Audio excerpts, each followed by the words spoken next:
मैं ये समझता हूँ कि आज जो सुप्रीम कोर्ट ने जो डिसीजन दिया है, ये पाकिस्तान तहरीक इंसाफ की कामयाबी नहीं है, ये इमरान खान साहब की कामयाबी नहीं है, ये इस मुल्क के जो 90% गरीब तबका है, ये उसकी आज कामयाबी हुई है। और आज पूरे पाकिस्तान के अंदर एक जश्न मनाया जा रहा है।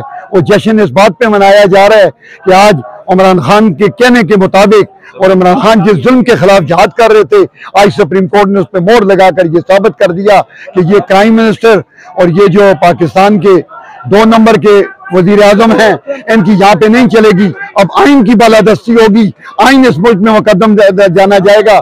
इस मुल्क में किसी की ख्वाहिशात के मुताबिक ना हुकूमत बनेगी ना हुकूमत टूटेगी। और इंशाअल्लाह इमरान खान ने जिस जद्दोजहद के साथ आज आईने पाकिस्तान को बचाया है, इंशाअल्लाह एक वक्त ऐसा आएगा कि पूरे पाकिस्तान के अंदर डेमोक्रेसी आएगी। एक हमें दुनिया में लीडर मिले कायद-ए-आज़म मोहम्मद अली जिन्ना, जिन्होंने क़याम पाकिस्तान को बनाया, पाकिस्तान के क़याम की बात की। और आज तहरीक इंसाफ के रहनुमा जनाब इमरान खान ने तकमील पाकिस्तान की बुनियाद रखी और पाकिस्तान इंशाअल्लाह एक मजबूत तरीन इस्लाम का किला बनकर आएगा। और पूरे आलम इस्लाम में ये अब चांसेस बनते जा रहे हैं कि इमरान खान की क़यादत में पाकिस्तान पूरे आलम इस्लाम का लीडर होगा और पूरा आलम इस्लाम पाकिस्तान का जो है दोस्त होगा।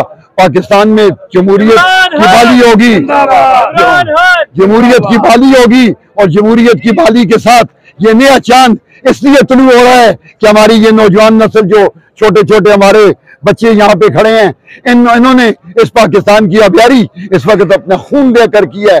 जो दिन रात इमरान खान की एक टाल पर न रात देखते हैं न दिन देखते हैं, इन बच्चों की वजह से आज सुप्रीम कोर्ट के अंदर भी हजरत इमरान खान का बयानिया दुरुस्त साबित हुआ और इंशाअल्लाह पाकिस्तान में जमहूरियत की फतह हुई।